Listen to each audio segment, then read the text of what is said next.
2020-তে প্রথম গাছ করা শুরু, তখন কয়েকটা মাত্রই গাছ ছিল আর তারপর থেকেই বাড়তে থাকে গাছের ওপর ভালোবাসা।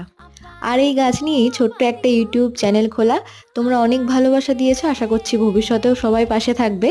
তো তোমরা আমার আগের ভিডিওগুলোতে দেখেছো আমার ইনডোরের সমস্ত গাছগুলো ছিল ব্যালকনিতে, তো সেখান থেকে ইনডোর এবং আউটডোর সমস্ত গাছগুলোকে আমি একই ছাদের তলায় এনেছি। কিভাবে আমার ছাদ বাগানটাকে সাজিয়েছি সেই লং ভিডিও লিংক আমি নিচে দিয়ে দিলাম, তোমরা অবশ্যই গিয়ে চেক করে আসতে পারো।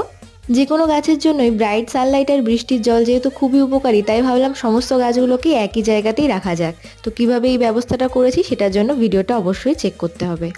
তোমরা যারা ভাবছো নতুন করে বাগান করবে তারা অবশ্যই এই পদ্ধতিতে করতে পারো। কিছুক্ষণ আগে বৃষ্টি হয়ে গেছে আর গাছগুলোকে দেখা কতটা ফ্রেশ লাগছে। তো ভিডিওটি কেমন লাগলো অবশ্যই কমেন্ট করে জানিও। ভালো লাগলে লাইক কমেন্ট শেয়ার করতে ভুলো না, চ্যানেলটিকে কিন্তু সাবস্ক্রাইব করে দিও। চলো দেখা হবে আবার পরের ভিডিওতে। আজকের মতো আসি, টাটা।